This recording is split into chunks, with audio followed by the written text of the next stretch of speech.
हमारा पैसा वापस करो और निकल जाओ इस गांव से आज के आज। देर रात को शिखर के सामने खड़े गांव वाले यही नारा लगाए जा रहे हैं। रवि शिखर से कहता है, ये सब वही है जो हमारे चिटफंड में पैसा लगा रहे हैं, मगर आधी रात को अचानक यहां कैसे? शिखर अपनी आवाज ऊंची करते हुए कहता है, आखिर हुआ क्या है? ऐसे अचानक से आप सबको अपना पैसा वापस क्यों चाहिए? तभी एक जानी पहचानी आवाज सबको चुप कराते हुए कहती है, अपने इस भोलेपन से और अनजान बनने का नाटक बहुत कर लिया है तुमने, अब बस करो।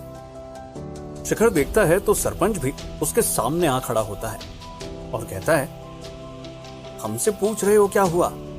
अरे हमारे गोविंद को थोड़ी देर पहले किसी ने खूब पीटा है, इतना सहम के बैठ गया है अपने घर में, डर के मारे घर के बाहर तक नहीं आ रहा वो। और कुछ पूछो तो बस कांपते हुए एक ही बात दोहराता है, उन लोगों ने मारते हुए कहा चिट फंड का विरोध बंद कर दो। और यहाँ खड़े हर एक इंसान को ये बात पता है कि ये काम किसका है, कौन यहाँ चिट फंड का काम खोल के बैठा है। ये सुन शिखर और टोली के चेहरे पर एक हैरानी आ जाती है। उन सबको समझ आ गया है कि उन्हें फंसाने की कोशिश की जा रही है। शिखर के मन में यही बात चल रही है कि अगर मैंने अपने ऊपर से ये दाग जल्दी नहीं हटाया तो चिट फंड कंपनी हमेशा के लिए बंद हो जाएगी। मुझे कैसे भी करके इन सबको मेरी सच्चाई का भरोसा दिलाना ही होगा। और शिखर सरपंच के आगे गुहार लगाते हुए कहता है, आखिर मैं क्यों करूंगा ऐसा, जब सबको पता है कि चिट फंड अकेले मैंने ही खोला है इस गांव में, तो कोई भी मुजरिम भला क्यों पिटवाएगा गोविंद को ये सब कहते हुए? ये किसी की चाल है मुझे फंसाने की। शीना और बबीता भी शिखर के समर्थन में अपनी आवाज उठाती हैं, मगर सरपंच उन्हें चुप करते हुए कहता है, बस करो, अपना ये फरेब किसी और गांव जाओ, वहां खोलो अपना ये चिट फंड। यहां खड़े सभी लोगों का पैसा वापस कर दो, ये तुम्हारे इस फरेब में तुम्हारा साथ नहीं देना चाहते हैं। और सरपंच के इशारे पर सभी गांव वाले अपनी आवाज उठाने लगते हैं। शिखर कोशिश तो करता है मगर उन्हें शांत करना मानो नामुमकिन है। शिखर सोचता है ये जितनी देर यहां प्रदर्शन करेंगे हमारा उतना ही नाम खराब होते जाएगा, और चिल्लाते हुए कहता है, आप सब शांत हो जाइए, मैं अभी आप सबका पैसा वापस कर रहा हूं। और शिखर के इशारे पर रवि, बबीता और शीना पैसा निकालकर गांव वालों को वापस कर देते हैं। कुछ गांव वाले तो यहां से निकल जाते हैं मगर कुछ अभी भी वहीं खड़े हैं। और जैसे ही सबको पैसे वापस मिल जाते हैं, भीड़ में से एक गांव वाला चिल्लाते हुए कहता है, सिर्फ पैसे वापस लेने से कुछ नहीं होने वाला, इसने जो हमारे बीच रहकर हमारे ही किसी अपने को पिटवाया है उसका हिसाब भी इससे लेना होगा। ये सुनते ही शिखर के कान खड़े हो जाते हैं और फौरन शीना और बबीता को घर के अंदर भेजता है और गांव वालों की तरफ बढ़ते हुए उन्हें शांत कराने की कोशिश में लग जाता है। मगर गांव वाले कहां शिखर की बात मानने वाले हैं। वो भी आग बबूला होते हुए शिखर की ओर अपने कदम बढ़ा रहे हैं। शिखर को समझ नहीं आ रहा कि क्या करे, कैसे रोके उन्हें। भीड़ में से कुछ लोग अपने हाथों में पत्थर भी उठा लेते हैं, मगर जैसे ही पत्थर फेंकने वाले होते हैं सबके हाथ थम जाते हैं, क्योंकि शिखर के सामने आकर सुलोचना ताई खड़ी हो गई है। सुलोचना ताई भी अपनी आवाज ऊंची करते हुए कहती है, इसे जितना मर्जी मारना है मार लेना, मगर पहले मुझे इस बात का सबूत दिखाओ कि इस पर जो इल्जाम लगाया जा रहा है वो सच है। जब तक कोई सबूत नहीं दिखा देता कोई आगे नहीं बढ़ेगा। मुझे इन पर पूरा भरोसा है क्योंकि ये पूरे समय यहीं पर थे मेरे साथ।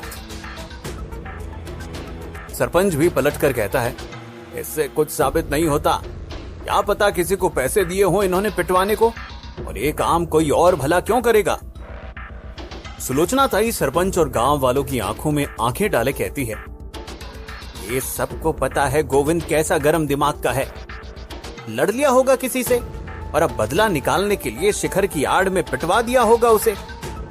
सरपंच आगे आते हुए कहता है, गोविंद की सब इज्जत करते हैं, कोई भला क्यों लड़ेगा उससे। सुलोचना ताई भी आगे बढ़ते हुए कहती है, जब तक साबित ना हो जाए कोई हाथ नहीं लगाएगा शिखर को। शिखर सुलोचना ताई के पीछे खड़ा ये सब देख रहा है। उसे पता है कि यहां अभी उसका बोलना सही नहीं होगा। बस एक नम आंखों से सुलोचना ताई की ओर देखे जा रहा है, कैसे वो शिखर को किसी अपने की तरह बचाने की कोशिश कर रही है। शिखर को अपने चाचा की याद आ गई। चाचा के बाद उसे पहली बार कोई अपना मिला है जो उसके लिए किसी से भी लड़ सकता है। तभी शिखर की सोच को तोड़ते हुए एक आवाज गूंजने लगती है। आवाज सुन रवि शिखर से कहता है, लगता है पुलिस हमें गिरफ्तार करने आ रही है। सरपंच भी चेहरे पर एक मुस्कान लिए कहता है, ताई तो हमसे तो इन्हें बचा लेगी, मगर पुलिस वालों से कैसे बचाएगी। और देखते ही देखते पुलिस वाले वहां पहुंच जाते हैं और शिखर संग रवि को गिरफ्तार कर वहां से थाने ले जाते हैं। शिखर और रवि उस जिला के थाने में बैठे हुए हैं। शिखर के चेहरे पर डर का नामो निशान नहीं है, मगर रवि डर के मारे कांप रहा है। रवि शिखर से कहता है, मैंने सुना है यहां तो पुलिस वाले बात जबान से नहीं डंडों से करते हैं। ये कौन सी नई मुसीबत में फंस गए हैं हम। शिखर रवि को शांत कराने में लग जाता है। वहीं थोड़ी दूर खड़ा पुलिस इंस्पेक्टर फोन पर किसी से बातें कर रहा है और फोन पर कहता है, आप फिक्र मत कीजिए, काम हो जाएगा। इतना मारेंगे इन दोनों को कि खुद सारा गुनाह कबूल कर लेंगे। फोन रख इंस्पेक्टर हवलदार को शिखर और रवि को अंदर ले जाने को कहता है। रवि के माथे पर पसीना आ रहा है और हवलदार उन्हें अंदर ले जा कुर्सी पर रस्सी से बांधने लगता है। शिखर शांत बैठा है। रवि घबराहट में कुछ भी बोले जा रहा है। रस्सी क्यों बांध रहे हो? पूछताछ करने में रस्सी की क्या जरूरत? हमें तो यहां बस पूछताछ के लिए लाया गया है ना। तभी हवालात में एक आवाज गूंजते हुए रवि को शांत कराती है। चुप, एकदम चुप। मुंह से चू की आवाज भी नहीं निकलनी चाहिए जब तक मैं तुमसे कोई सवाल ना करूं, समझे?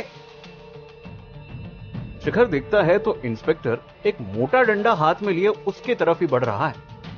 इंस्पेक्टर के हाथ में डंडा देख रवि ने तो मानो रोना ही शुरू कर दिया हो।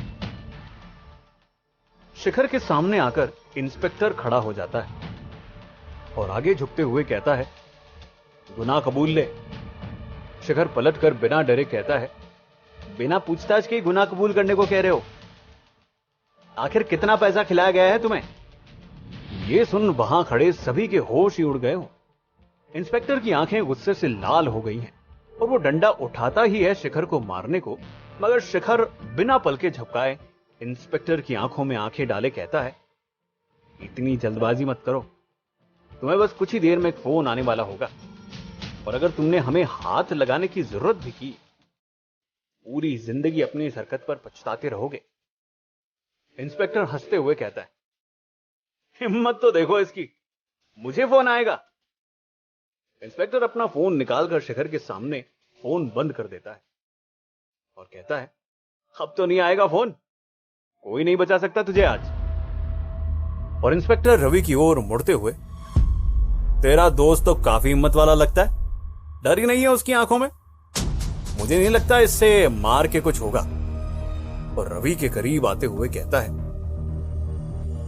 मेरी सोने की चिड़िया तो तू है, तू ही है वो जो गुनाह कबूल कर सकता है। रवि शिखर की ओर देखता है। इंस्पेक्टर की बात सुन अब शिखर भी घबरा गया है और चिल्लाते हुए इंस्पेक्टर से गुहार लगाने लगता है अपने दोस्त को बख्श देने की। इंस्पेक्टर जोर से हंसने लगता है और डंडा उठा रवि को मारने ही वाला होता है कि उसे पीछे से एक आवाज रोक देती है। इंस्पेक्टर पलटकर देखता है तो एक हवलदार भागते हुए वहां आता है और कहता है, साहब आपके लिए एक फोन है। इंस्पेक्टर उसे नजरअंदाज करते हुए कहता है, जो भी है कह दो कि मैं यहां नहीं हूं।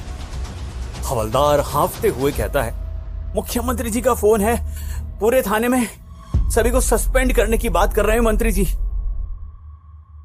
ये सुनते ही इंस्पेक्टर के हाथ से डंडा गिरता है और वो भागते हुए फोन उठाने जाता है और कुछ ही पल में उतनी ही रफ्तार से भागते हुए आता है और खुद अपने हाथों से शिखर की रस्सी खोलने लगता है। इंस्पेक्टर हकलाते हुए शिखर से पूछता है, आप कौन हो?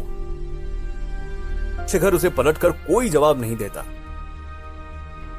रस्सी खुलते ही शिखर और रवि वहां से जाने लगते हैं और शिखर और इंस्पेक्टर उनके सामने गिड़गिड़ाने लगता है।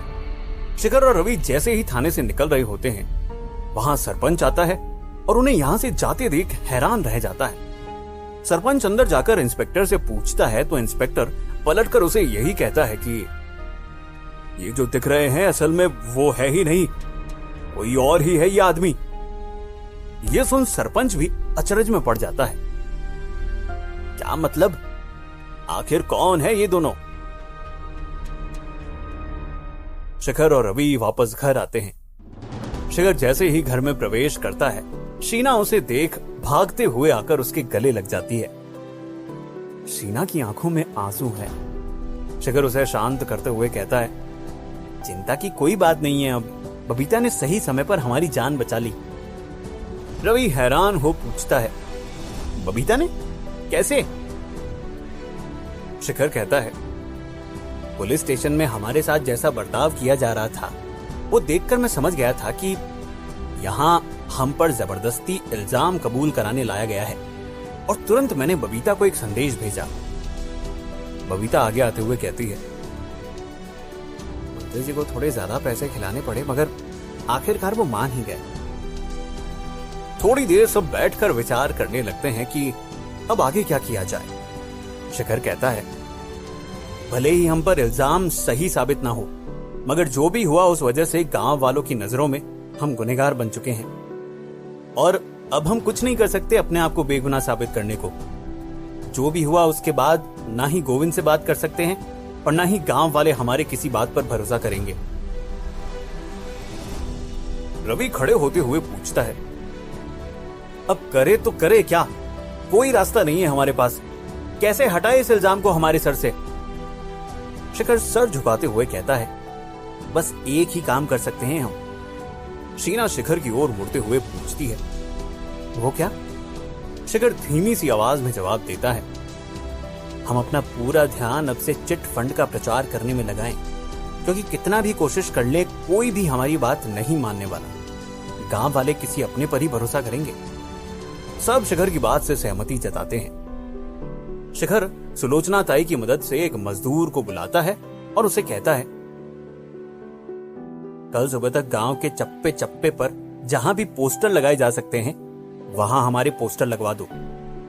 और रवि को कहकर कंपनी के सारे पोस्टर निकलवा उस मजदूर को थमा देता है। मजदूर भी कल सुबह तक काम हो जाने का आश्वासन देते हुए वहां से निकल जाता है। तभी शिखर की नजर सुलोचना ताई पर पड़ती है। सुलोचना ताई के कदम थोड़े से लड़खड़ा जाते हैं। शिखर तुरंत संभालता और चिंतित हो पूछता है, क्या हो गया ताई आपको अचानक से? सुलोचना ताई बात बदलते हुए कहती है, कुछ नहीं, ऐसी कोई बात नहीं है, तुम लोग जाकर आराम करो। शिखर पलटकर पूछता है, अचानक से आपको कमजोरी कैसे हो गई? आपने खाना तो खाया है ना? शीना आगे बढ़ते हुए कहती है, ताई ने अब तक कुछ नहीं खाया, तुम्हें लेकर परेशान थी तब से। हमने मनाने की कोशिश भी की मगर ताई ने हमारी बात नहीं मानी। ये सुनते ही शिखर पूरे हक से ताई को डांट लगाता है और फिर कहता है, चलो आज मैं आपको अपने हाथों से खाना खिलाता हूं। और बड़े प्यार से शिखर ताई को खाना खिलाता है।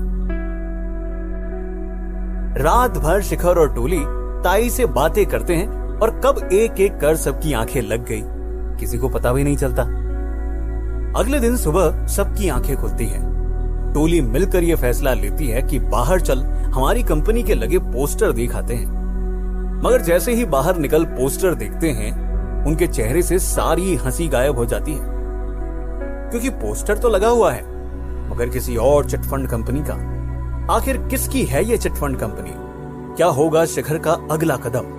क्या इस नई मुसीबत के बाद भी शिखर अपने चिटफंड के लिए पैसे जुटाने में कामयाब हो पाएगा? जानने के लिए सुनते रहिए